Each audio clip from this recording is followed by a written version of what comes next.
Berjumpa kembali di channel YouTube Sentra Kompetensi. Salam sehat, salam sukses buat kita semua. Dalam video kali ini kita akan belajar tentang bagaimana langkah membentuk dan implementasi komunitas praktisi di satuan pendidikan. Mari kita ikuti langkah-langkah berikut. Pertama sekali kita harus mengerti pengertian tentang komunitas praktisi. Komunitas praktisi itu adalah wadah belajar antar kepala sekolah atau antar guru di setiap satuan pendidikan untuk berbagi praktik baik dan mendukung peningkatan kompetensi termasuk dalam implementasi kurikulum merdeka. Jadi ada wadah belajar, kemudian nanti ada produk berbagi praktik baik. Yang kedua adalah komunitas praktisi merupakan salah satu cara membentuk ekosistem belajar dalam implementasi kurikulum merdeka.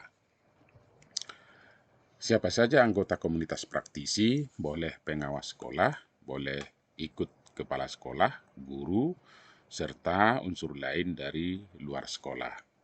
Kemudian, tujuan komunitas praktisi ini dibentuk di satuan pendidikan. Pertama, mengedukasi anggota dengan mengumpulkan dan berbagi informasi yang berkaitan dengan masalah dan pertanyaan tentang praktik pembelajaran. Yang kedua, memberi dukungan pada anggota melalui interaksi dan kolaborasi sesama anggota. Ketiga, mendampingi anggota untuk memulai dan mempertahankan pembelajaran mereka. Dan keempat, mendorong anggota untuk menyebarkan capaian anggota melalui diskusi dan berbagi praktik baik. Nah, kemudian karakteristik komunitas praktisi itu ada 3. Ada domain, ini ditandai adanya kesamaan atas hal yang dianggap penting oleh anggota komunitas. Misalnya, kesamaan minat, latar belakang, isu yang diangkat, dan lain-lain. Kemudian, praktisi ditandai dengan adanya norma atau aturan sosial yang disepakati oleh anggotanya. Contohnya, saling menghormati, saling mendukung, dan berkontribusi, pertemuan rutin setiap 3 minggu, 1 bulan sekali, dan sebagainya. Kemudian ditandai dengan adanya praktik, itu adanya pengetahuan yang dikembangkan, dibagikan, dan dipelihara sebagai hasil dari kegiatan komunitas praktisi. Contohnya hasil pembelajaran video, dokumen, PTK, PTS, dan sebagainya. Untuk terbentuk komunitas praktisi ini, kepala sekolah punya peran penting. Pertama, membangun kebiasaan memberikan dan merespon umpan balik secara konstruktif. Kedua, melakukan pemetaan rencana pengembangan profesi guru. Dan ketiga, memfasilitasi kegiatan berbagai praktik baik dan refleksi terhadap kendala dan alternatif solusi. Kemudian, membangun dialog antar rekan sejawat yang dapat mengeksplorasi strategi dan solusi pemecahan masalah. Dan kelima, mendorong proses kolaborasi antar rekan sejawat untuk mendorong gagasan dan pertukaran informasi. Dan yang keenam adalah bagaimana kepala sekolah mampu membangun kebiasaan refleksi untuk pengembangan diri. Ketujuh, kepala sekolah melakukan dokumentasi proses pembelajaran guru atau praktik baik yang dilakukan. Kemudian mendorong adanya wadah untuk berbagi pengetahuan dan keterampilan. Kesembilan, membangun pentingnya diskusi berkala dan kelompok belajar untuk memantau perkembangan sekolah dalam melakukan implementasi kurikulum merdeka. Dan ke-10, melakukan analisis kebutuhan belajar kepala sekolah dan kebutuhan guru dengan dukungan pengawas sekolah. Begitu juga pengawas sekolah tidak lepas menjadi bagian komunitas praktisi itu, memiliki peran yang pertama mendampingi kepala sekolah dalam melakukan analisis kebutuhan belajar sebagai pemimpin pembelajaran. Kedua, menyusun, melakukan, dan mengembangkan analisis kebutuhan kepala sekolah dalam memfasilitasi kebutuhan belajar kepala sekolah dan berbagi praktek baik guru. Ketiga, melakukan coaching kepada kepala sekolah untuk memotivasi terbentuknya dan aktifnya komunitas praktisi di satuan pendidikan. Dan keempat, turut berperan aktif dalam belajar dan berbagai praktik baik di komunitas praktisi. Itulah peran pengawas sekolah.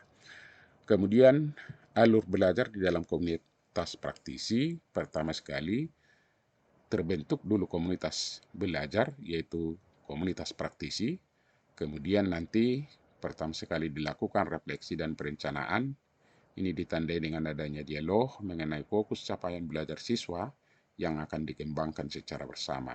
Kemudian menyusun rencana belajar guru dan kepala sekolah.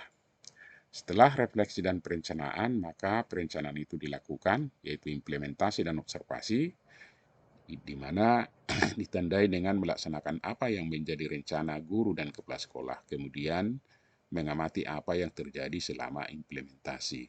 Baru nanti tahap yang ketiga adalah refleksi dan review, yaitu refleksi dan review hasil pelaksanaan belajar guru maupun kepala sekolah. Jadi alur ini yang perlu dituruti sehingga nanti hasil dari komunitas praktisi itu bisa menghasilkan atau produk, terutama dalam berbagi praktik baik.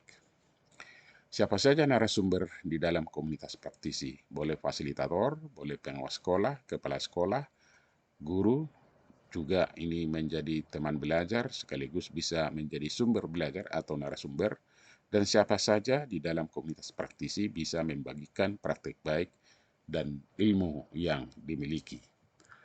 Kemudian supaya komunitas praktisi itu dapat terlaksana dengan baik, ada 3 tahapan dalam implementasi komunitas praktisi. Pertama adalah tahap merintis. Pihak yang terlibat itu fasilitator, kemudian pengawas sekolah, kepala sekolah, dengan juga guru tentunya, dan menargetkan semacam capaian. Tujuan bersama di masing-masing pihak ini adalah mengenalkan visi dan tujuan komunitas praktisi. Maka peran fasilitator dalam hal ini, dalam mengenalkan visi dan tujuan komunitas praktisi adalah mengenalkan dan memfasilitasi terbentuknya komunitas praktisi. Pengawas sekolah adalah mengenalkan dan mendukung kepala sekolah untuk membentuk komunitas praktisi. Kepala sekolah tentu melakukan inisiasi terbentuknya komunitas praktisi di sekolah yang dipimpinnya, dan nantinya sasaran secara bersama, sekolah menyadari pentingnya komunitas praktisi dengan membuat komitmen bersama. Kemudian nanti terdapat pembagian peran dan tanggung jawab dalam kegiatan komunitas praktisi dan terbentuknya jadwal secara rutin. Setelah tahap merintis, maka sampai kepada tahap yang kedua, yaitu tahap menumbuhkan. Ini tujuannya adalah aktif dan rutin belajar di komunitas praktisi. Fasilitator ini berperan menjadi narasumber dalam kegiatan ini, dan ini sifatnya opsional. Pengawas sekolah berperan mendorong kepala sekolah untuk aktif dalam komunitas praktisi, juga ikut serta dalam berbagi praktik baik di komunitas praktisi. Kemudian, kepala sekolah memotivasi gurunya untuk aktif berpartisipasi dalam komunitas praktisi dan ikut serta dalam berbagi praktik baik di komunitas praktisi. Capaiannya nanti sekolah menjadi rutin untuk melakukan kegiatan refleksi terhadap rencana belajar guru dan kepala sekolah. Kemudian melakukan refleksi dan review menjadi sebuah kebiasaan di dalam komunitas praktisi. Kemudian yang tidak kalah pentingnya adalah tahap merawat secara berkelanjutan. Masing-masing pihak berperan.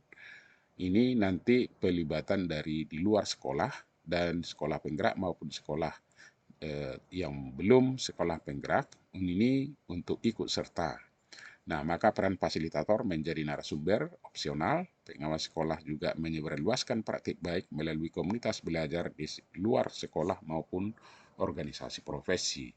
Kepala sekolah juga menyebarluaskan praktik baik melalui komunitas belajar di luar sekolah maupun organisasi profesi.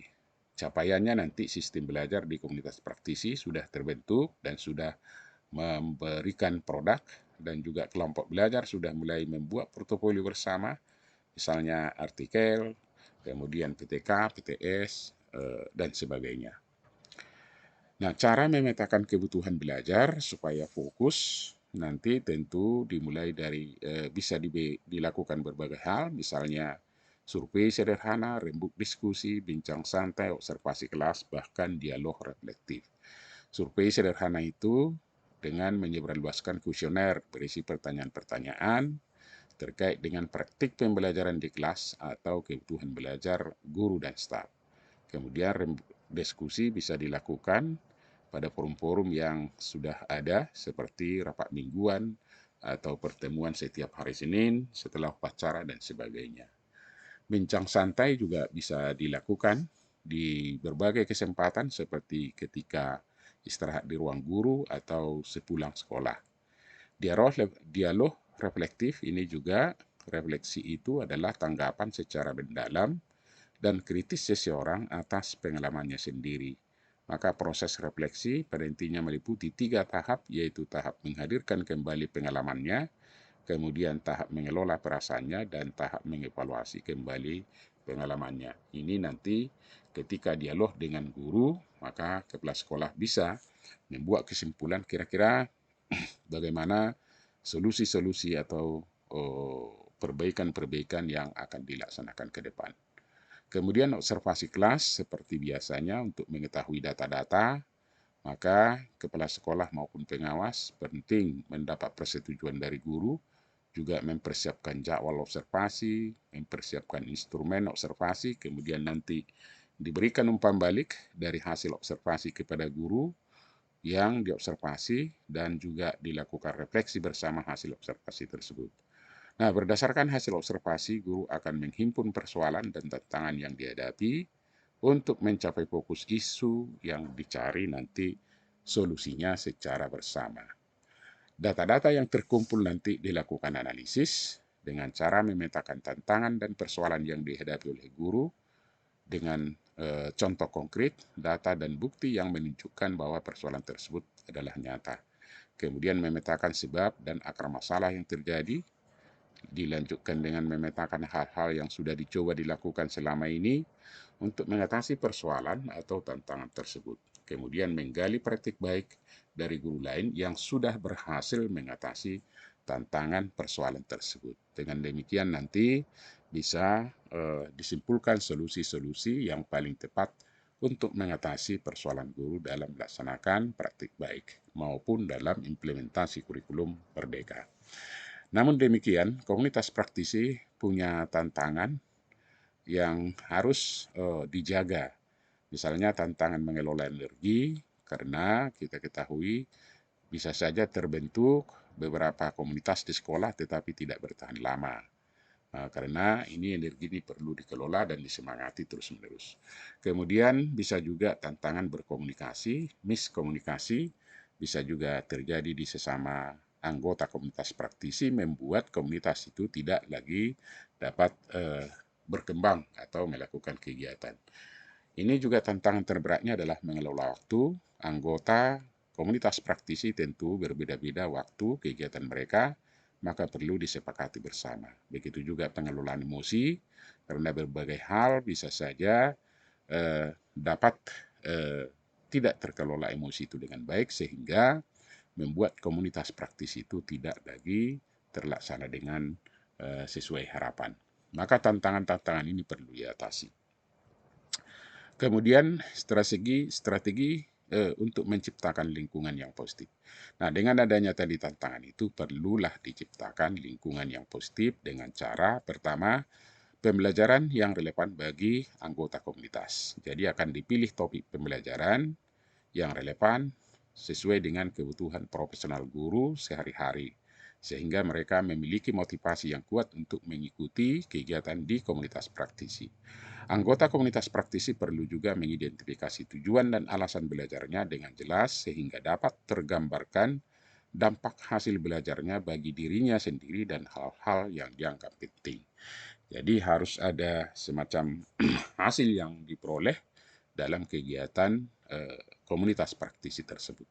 Kemudian nanti untuk mengatasi tantangan itu juga membangun nilai-nilai bersama. Anggota komunitas praktisi perlu menyepakati nilai-nilai bersama agar interaksi antara anggota dapat berjalan dengan nyaman. Kemudian menentukan nilai dan kode etik atau yang perlu di dalam komunitas. Bisa dengan menanyakan kepada para anggota bagaimana mereka ingin melakukan satu sama lain atau bagaimana suasana mereka ingin merasakan saat belajar dalam komunitas. Cara ketiga adalah melibatkan anggota dalam pengambilan keputusan.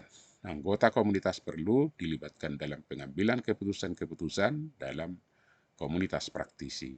Tentu saja melibatkan anggota menentukan topik pertemuan komunitas, menentukan pembagian peran di komunitas dengan dialog adalah contoh pengambilan keputusan yang dapat dilakukan bersama dengan anggota.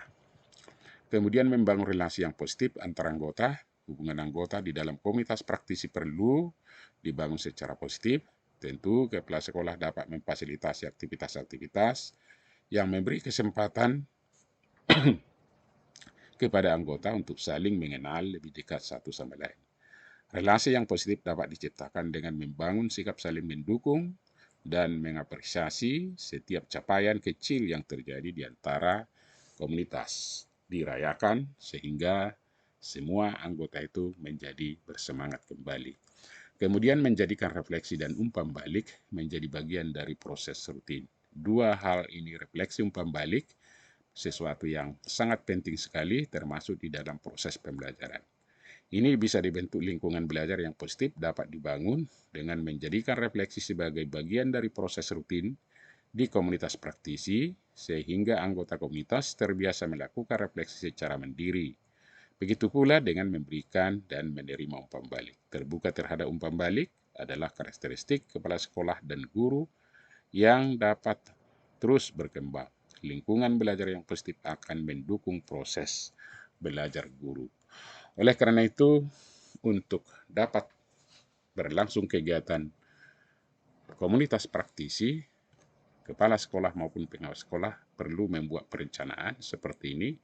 Kegiatan pendampingan apa yang mau dilakukan kepada komunitas, targetnya seperti apa, pihak yang dilibatkan siapa, kemudian target waktunya, lini masa, kapan, dan potensi tantangan yang akan terjadi, kemudian nanti upaya untuk mengatasi tantangan.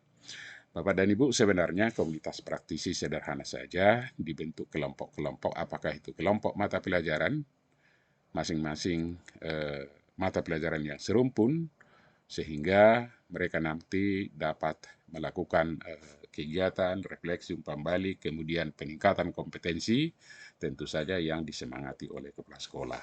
Ini sebenarnya misalnya di tingkat kabupaten kita sudah ada MGMP, apakah namanya itu menjadi MGMP sekolah di satuan pendidikan, tetapi kita berharap bahwa ini salah satu wadah yang dapat meningkatkan kompetensi guru, terutama implementasi kurikulum merdeka. Demikian penjelasan komunitas praktisi.